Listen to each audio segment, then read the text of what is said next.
उग्र हिंदुत्ववादी नेता के रूप में विख्यात रहे गोरखनाथ मंदिर के महंत योगी आदित्यनाथ जब उत्तर प्रदेश के मुख्यमंत्री बने तो अपनी हिंदुत्ववादी छवि को बदलने के प्रयास में लगे रहे। 2019 के आम चुनाव में भाजपा को मिली बम्पर जीत के बाद उनमें और भी बदलाव देखने को मिला। योगी खुद को देश के सबसे अधिक आबादी वाले प्रदेश में विकास चैंपियन सीएम के रूप में पेश करने की कवायद शुरू कर दी। 2022 में दूसरी बार योगी आदित्यनाथ मुख्यमंत्री बने तो उत्तर प्रदेश में विकास पुरुष बनने की राह पर चल दिए। उन्होंने कहा कि 5 साल में राज्य की अर्थव्यवस्था नई ऊंचाइयों पर ले जाएंगे। लेकिन 2024 के आम चुनाव में योगी के ही प्रदेश यूपी में भाजपा को करारा झटका लगा। इस झटके के बाद योगी आदित्यनाथ में बदलाव आना शुरू हो गया। अब वे खुद को उग्र हिंदुत्व की ओर ले जाते दिखाई दे रहे हैं। शायद उन्हें एहसास हो गया है कि उदारवादी छवि बनाने से उन्हें कुछ खास लाभ नहीं होने वाला है, बल्कि उनकी जिस अदा पर हिंदू वर्ग उन्हें पसंद करता आया है वह भी छिटक कर दूर हो जाएगा। बांग्लादेश में हुए सत्ता परिवर्तन के बाद योगी लगातार मुस्लिम बाहुल्य बांग्लादेश का मुद्दा उठा रहे हैं। योगी आदित्यनाथ ने 26 अगस्त को आगरा में एक सभा को संबोधित करते हुए कहा कि क्या आप देख रहे हैं बांग्लादेश में क्या हो रहा है? वे गलतियां यहां नहीं होनी चाहिए। बटेंगे तो कटेंगे, एक रहेंगे तो नेक रहेंगे। मथुरा के एक और अन्य कार्यक्रम में उन्होंने बांग्लादेश में हिंदुओं की स्थिति पर चुप रहने और अपने वोट बैंक के बारे में अधिक चिंतित होने के लिए विपक्ष की भी आलोचना की। योगी आदित्यनाथ ने कृष्ण जन्मोत्सव समारोह में कहा, जो लोग दुनिया के हर मुद्दे पर मुखर हैं उनका मुंह बांग्लादेश पर बंद क्यों हो जाता है, क्योंकि उनका वोट बैंक खत्म हो जाएगा। आगे योगी ने कहा कि जो लोग फिलिस्तीन तो देखते हैं लेकिन बांग्लादेश नहीं। बांग्लादेश में मंदिर तोड़े गए, हिंदुओं की हत्या की गई, लेकिन ये दल हिंदुओं के मुद्दे पर नहीं बोलेंगे। ये लोग अपने चुनावी फायदे के लिए समाज को बांटना चाहते हैं। इससे पहले 7 अगस्त को योगी ने कहा था कि भारत का पड़ोस जल रहा है, मंदिर तोड़े जा रहे हैं, हिंदुओं को चुन चुनकर निशाना बनाया जा रहा है। उन्होंने अतीत की गलतियों से सीख लेने और सनातन धर्म पर आए संकट के खिलाफ एकजुट होने की जरूरत भी बता दी। अयोध्या जाने के 3 दिन बाद मिल्कीपुर निर्वाचन क्षेत्र के दौरे पर उन्होंने कहा कि बांग्लादेश में बचे 90% हिंदू दलित समुदाय से हैं। मिल्कीपुर में उपचुनाव है, इसलिए शायद वे बताना चाहते थे कि दलितों के साथ सिर्फ भाजपा खड़ी है।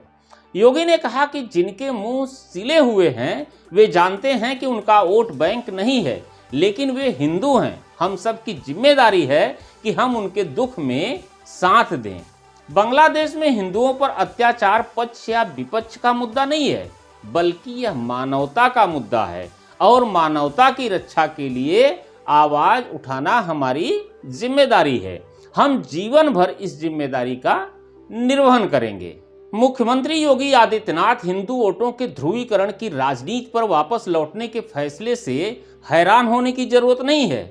वे हमेशा एक उग्र हिंदुत्ववादी नेता के रूप में जाने जाते रहे हैं।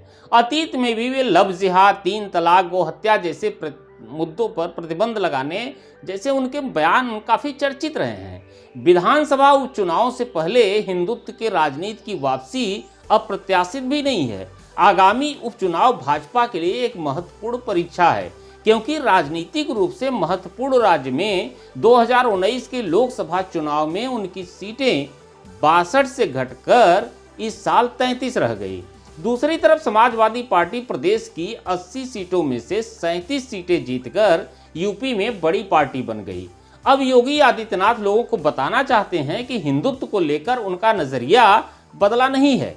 जिस तरह समाजवादी पार्टी पीडीए का नारा देकर अति पिछड़ों और दलितों को लुभाने में लगी है, उससे भाजपा की बौखलाहट होना भी लाजमी है। इसलिए योगी आदित्यनाथ अपने हिंदूवादी बयानों के जरिए हिंदुओं को एकजुट रखना चाहते हैं।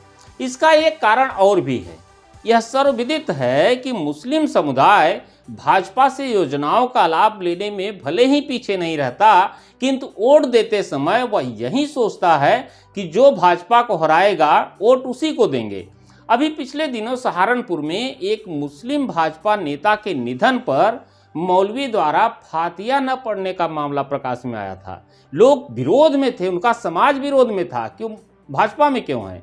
इस माह में अयोध्या में भी एक मामला सामने आया जिसमें एक मुस्लिम महिला ने अयोध्या में हुए विकास कार्य के लिए मोदी और योगी की तारीफ कर दी, तो उसके साथ परिवार ने मारपीट की और पत्नी को अपनी तलाक दे दिया। यही नहीं बल्कि जो गोरखपुर योगी आदित्यनाथ का गढ़ है वहां भी मुस्लिम समुदाय ने भाजपा को नकार दिया, जबकि चुनाव से पहले वही मुस्लिम योगी की तारीफ करते नहीं थक रहे थे।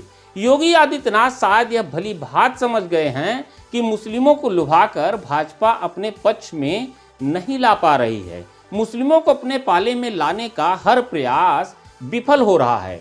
उदारवादी छवि बनाने से कोई लाभ मिलने से रहा, बल्कि हिंदुत्व के नाम पर जो वोटर उनके साथ हैं वह भी छिटक कर दूर हो जाएंगे। लिहाजा इससे अच्छा यही होगा कि योगी का उग्र हिंदुत्व ही बरकरार रहे ताकि हिंदू वोटों को बिखरने से रोका जा सके।